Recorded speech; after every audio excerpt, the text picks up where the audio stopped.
The Real Barenziah, Part 1, by Anonymous. 500 years ago in Mournhold, City of Gems, there lived a blind widow and her only child, a tall, strapping young man. He was a miner, and was his father, before him, a common labourer in the mines of the Lord of Mournhold. For his ability in magicka was small. The work was honourable but paid poorly. His mother made and sold comberry cakes at the city market to help eke out their living. They did well enough, she said. They had enough to fill their bellies, and no one could wear more than one suit of clothing at a time, and the roof leaked only when it rained. But Symmachus would have liked more. He hoped for a lucky strike at the mines, which would garner him a large bonus. In his free hours, he enjoyed hoisting a mug of ale in the tavern with his friends, and gambling with them at cards. He also drew the eyes and sighs of more than one pretty elven lass. Although none held his interest for long, he was a typical young dark elf of peasant descent, remarkable only for his size. It was rumoured that he had a bit of Nordic blood in him. In Symmachus's 13th year there was great rejoicing in Mournhold. A girl child had been born to the lord and lady. A queen, the people sang, a queen is born to us. For among the people of Mournhold, the birth of an heiress is a sure sign of future peace and prosperity. When the time came round for the royal child's rite of naming, the mines were closed, and Symmachus dashed home to bathe and dress in his best. "I'll rush straight home and tell you all about it," he promised his mother, who would not be able to attend. She had been ailing, and besides there would be a great crush of people as all Mournhold turned out to be part of the blessed event, and being blind she would be unable to see anything anyway. "My son," she said, "before you go, fetch me a priest or a healer, else I may pass from the mortal plane ere you return." Symmachus crossed to her pallet at once and noted anxiously that her forehead was very hot and her breathing shallow. He pried loose a slat of the wooden floor under which their small hoard of savings was kept. There wasn't nearly enough to pay a priest for healing. He would have to give what they had and owe the rest. Symmachus snatched up his cloak and hurried away. The streets were full of folk hurrying to the sacred grove, but the temples were locked and barred. Closed, for the ceremony read all the signs.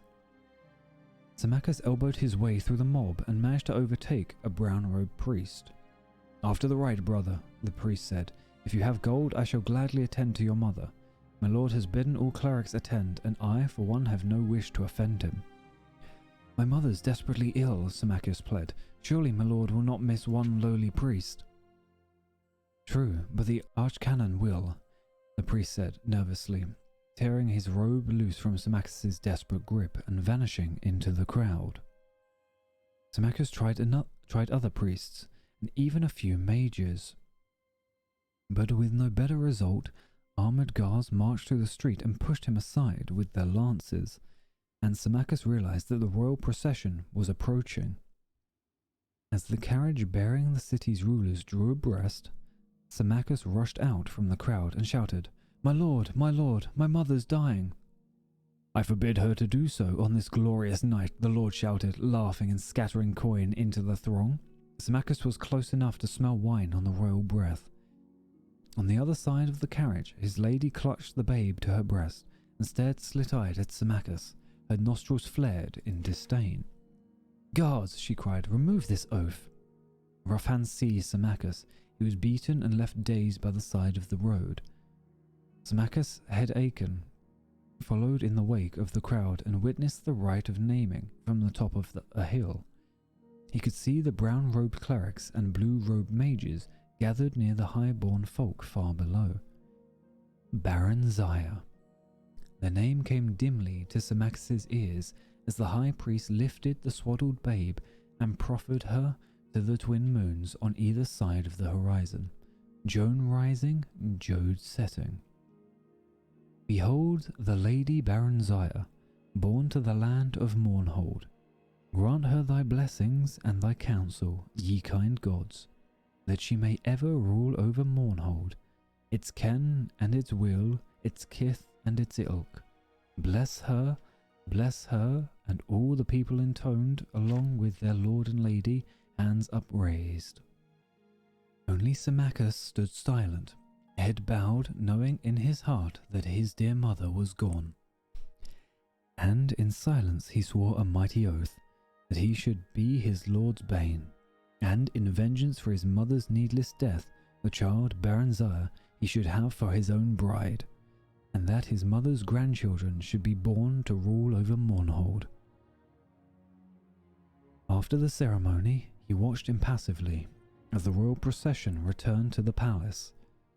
He saw the priest to whom he'd first spoken. The man came gladly enough now in return for the gold Symmachus had, and a promise of more afterward. They found his mother dead. The priest sighed and tucked the pouch of gold coins away. "I'm sorry, brother. It's all right. You can forget the rest of the gold. There's aught I can do here." "Likely? Give me back my money," Symmachus snarled. "You've done naught to earn it."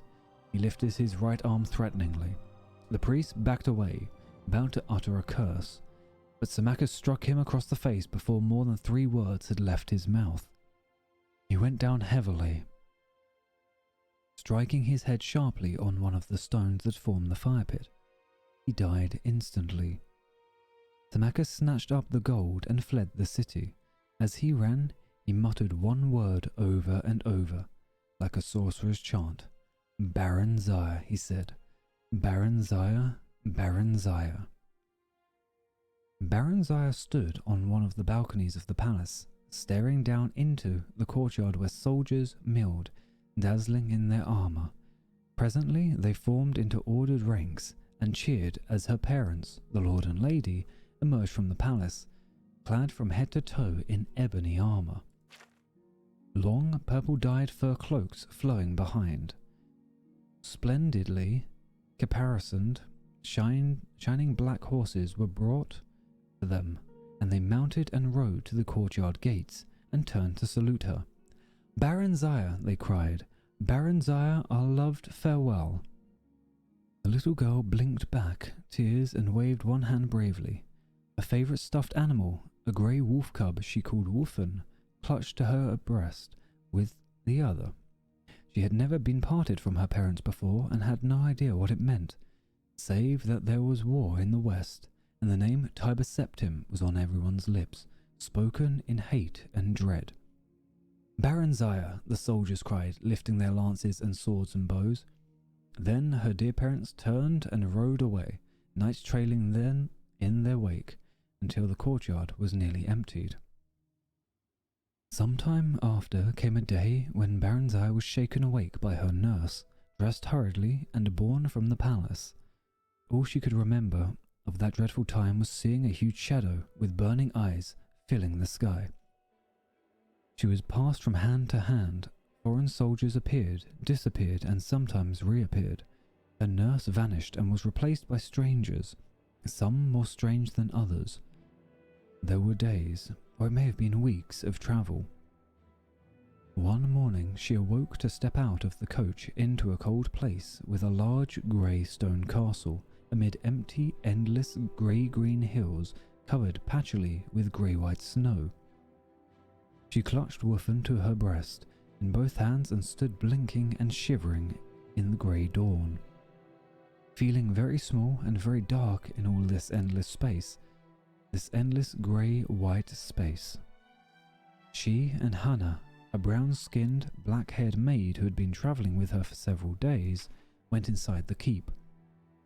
A large grey-white woman with icy, grey-golden hair was standing by a hearth in one of the rooms. She stared at Barenziah with dreadful eyes, bright blue eyes. "She's very black, isn't she?" the woman remarked to Hannah. "I've never seen a dark elf before." "I don't know much about them myself, my lady," Hannah said. "But this one's got red hair and a temper to match, I can tell you that. Take care, she bites, and worse." I'll soon train her out of that, the other woman sniffed. And what's that filthy thing she's got? Ugh. The woman snatched Wuffen away and threw him into the blazing hearth. Barenziah shrieked and would have flung herself after him, but was held back despite her attempts to bite and claw at her captors. Poor Wuffen was reduced to a tiny heap of charred ash. Barenziah grew like a weed transplanted to a Skyrim garden, a ward of Count Sven and his wife, the Lady Inga. Outwardly, that is, she thrived, but always there was a cold and empty place within. I've raised her as my own daughter, Lady Inga was wont to sigh as she sat gossiping when neighbouring ladies came to visit. But she's a dark elf, what can you expect? Barenziah was not meant to overhear these words. At least she thought she was not. Her hearing was keener than that of her Nordic hosts. Other, less desirable dark elven traits evidently included pilfering, lying, and a little misplaced magic. Just a small fire spell here and there, a little levitation spell there. And as she grew older, a keen interest in boys and men who could provide very pleasant sensations. And to her astonishment, gifts as well. Inga disapproved of this last, for reasons incomprehensible to Barenziah, so she was careful to keep it as secret as possible. She's wonderful with children, Inga added, referring to her 5 sons, all younger than Barenziah. I don't think she'd ever let them come to harm. A tutor had been hired when Joni was 6 and Barenziah 8, and they took their lessons together. She would have liked to train in arms as well, but the very idea scandalized Count Sven and Lady Inga, so Barenziah was given a small bow and allowed to play at target shooting with the boys. She watched them at arms practice when she could, sparred with them when no grown-up folk were about, and knew she was as good as or better than they. She's very proud though, isn't she? One of the ladies would whisper to Inga, and Barenziah, pretending not to hear, would nod silently in agreement. She could not help but feel superior to the Count and his lady. There was something about them that provoked contempt. Afterward, she came to learn that Sven and Inga were distant cousins of Darkmoor Keep's last titled residents, and she finally understood. They were posers, impostors, not rulers at all. At least, they were not raised to rule. This thought made her strangely furious at them, a good, clean hatred, quite detached from resentment. She came to see them as disgusting and repellent insects who could be despised but never feared. Once a month, a courier came from the Emperor, bringing a small bag of gold for Sven and Inga and a large bag of dried mushrooms from Morrowind for Barenziah, her favourite treat. On these occasions, she was always made to look presentable, or at least as presentable as a skinny dark elf could be made. To look in Inga's eyes before being summoned into the courier's presence for a brief interview. The same courier seldom came twice, but all of them looked over her in much the same way a farmer would look over a hog he is readying for the market. In the spring of her 16th year, Barenziah thought the courier looked as if she were at last ready for market. Upon reflection, she decided she did not wish to be marketed. The stable boy, Straw, a big, muscular blonde lad, clumsy, gentle, affectionate, and rather simple, had been urging her to run off for some weeks now. Barenziah stole the bag of gold the courier had left, took the mushrooms from the storeroom, disguised herself as a boy in one of Joni's old tunics and a pair of his cast-off breeches, and on one fine spring night, she and Straw took the 2 best horses from the stable and rode hard through the night toward Whiterun, the nearest city of any importance and the place where Straw wanted to be. But Mournhold and Morrowind also lay eastward, and they drew Barenziah as a lodestone draws iron. In the morning, they abandoned the horses at Barenziah's insistence. She knew they would be missed and tracked down, and she hoped to throw off any pursuers.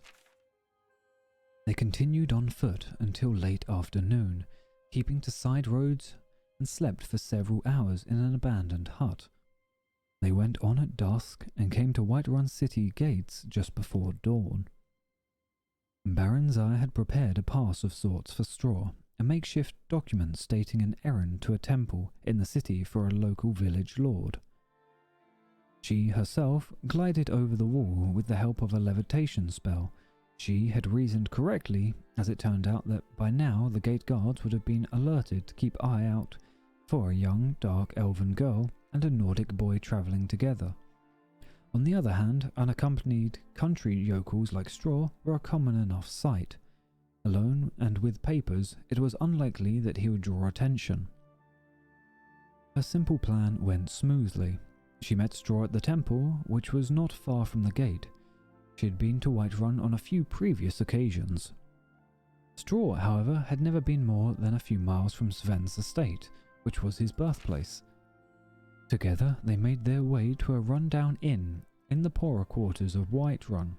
Gloved, cloaked, and hooded against the morning chill, Barenziah's dark skin and red eyes were not apparent, and no one paid any heed to them. They entered the inn separately. Straw paid the innkeeper for a single cubicle, an immense meal, and 2 jugs of ale. Barenziah sneaked in a few minutes later. They ate and drank together gleefully, rejoicing in their escape, and made love vigorously on the narrow cot afterward. They fell into an exhausted, dreamless sleep. They stayed for a week at Whiterun. Straw earned a bit of money running errands, and Barenziah burgled a few houses at night. She continued to dress as a boy. She cut her hair short and dyed her flame-red tresses jet black to further the disguise, and kept out of sight as much as possible. There were a few dark elves in Whiterun. One day, Straw got them work as temporary guards for a merchant caravan travelling east. The one-armed sergeant looked over her dubiously. He chuckled. "Dark elf, ain't ya? Like setting a wolf to guard the sheep, that is. Still, I need arms, and we ain't going near enough Morrowind, so you can betray us to your folk. Our homegrown bandits would as fain cut your throat as mine." The sergeant turned to give Straw an appraising look. Then he spun back abruptly toward Barenziah, whipping out his short sword. But she had her dagger out in the twinkling of an eye and was in a defensive stance. Straw drew his own knife and circled round to the man's rear. The sergeant dropped his blade and chuckled again. "Not bad, kids, not bad. How are you with your bow, dark elf?" Barenziah demonstrated her prowess briefly. "Aye, not bad at all.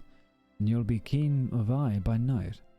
Boy, and of hearing at all times. A trusty dark elf makes as good a fighting man as any could ask." 4. I know. I served under Symmachus himself afore I lost this arm and got invalided out of the Emperor's army. "We could betray them. I know folk who'll pay well," Straw said later as they bedded down for their last night at the ramshackle lodge.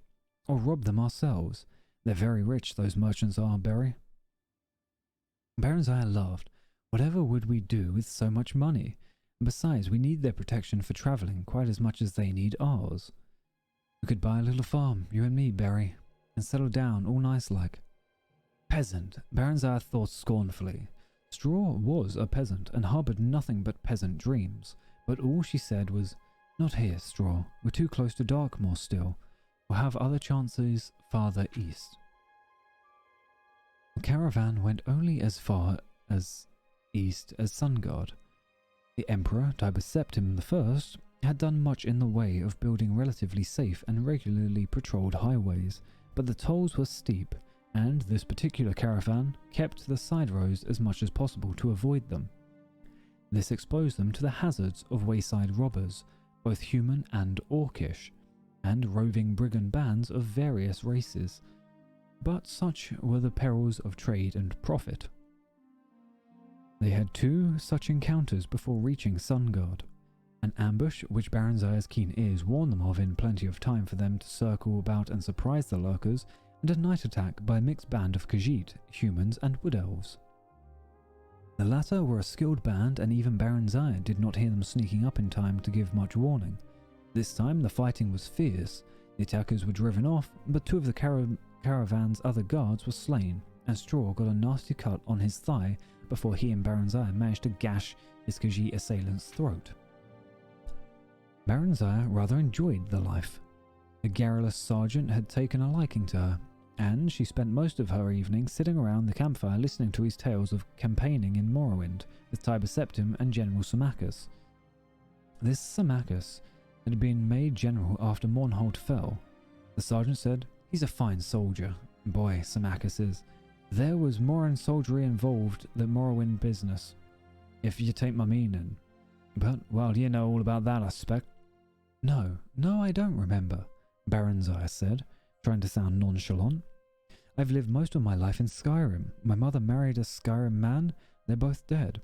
Though, tell me, what happened to the Lord and Lady of Mournhold?" The sergeant shrugged. "I ain't never heard. Dead, I spet. 'Twas a lot of fighting afore the armistice got signed. It's pretty quiet now. Maybe too quiet, like a calm for a storm. Say, boy, you going back there?" "Maybe," Barenziah said. The truth was that she was drawn irresistibly to Morrowind and Mournhold, like a moth to a burning house. Straw sensed it and was unhappy about it. He was unhappy anyway, since they could not bed together, as she was supposed to be a boy. Barenziah rather missed it too, but not as much as Straw did, seemingly. The sergeant wanted them to sign on for the return trip, but gave them a bonus nonetheless when they turned the offer down, and parchments of recommendation.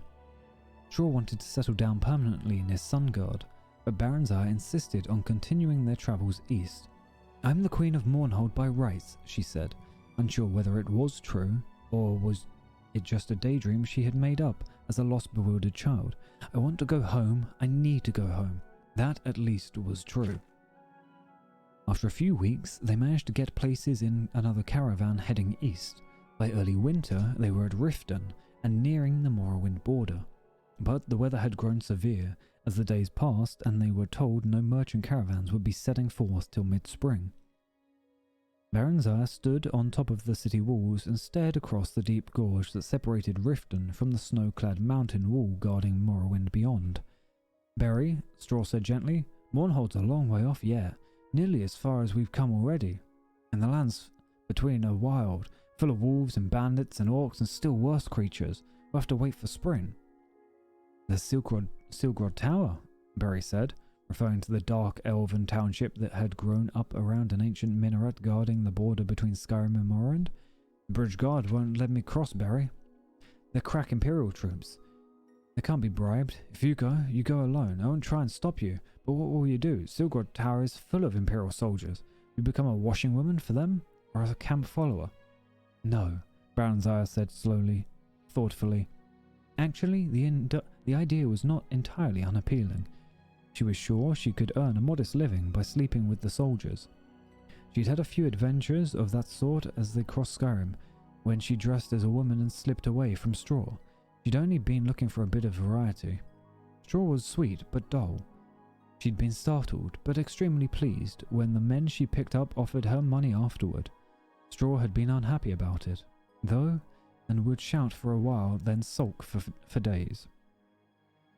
Afterward, if he caught her at it, he was quite jealous. He'd even threatened to leave her, not that he ever did, or could. But the Imperial Guards were a tough and brutal lot by all accounts, and Barenziah had heard some very ugly stories during their treks. The ugliest of them by far had come from the lips of ex-army veterans around the caravan campfire, and were proudly recounted. They'd been trying to shock her and Straw. She'd realized, but she also comprehended that there was some truth behind the wild tales. Straw hated that kind of dirty talk, and hated it more that she had to hear it. But there was a part of him that was fascinated nevertheless. Barenziah sensed this and had encouraged Straw to seek out other women. But he said he didn't want anyone else but her. She told him candidly she didn't feel that way about him, but she did like him better than anyone else. "And why'd you go with other men?" Straw had asked on one occasion. "I don't know." Straw sighed. "They say dark elven women are like that." Barenziah smiled and shrugged. "I don't know. Or no, maybe I do. Yes, I do know." She turned and kissed him affectionately. "I guess that's all the explanation there is."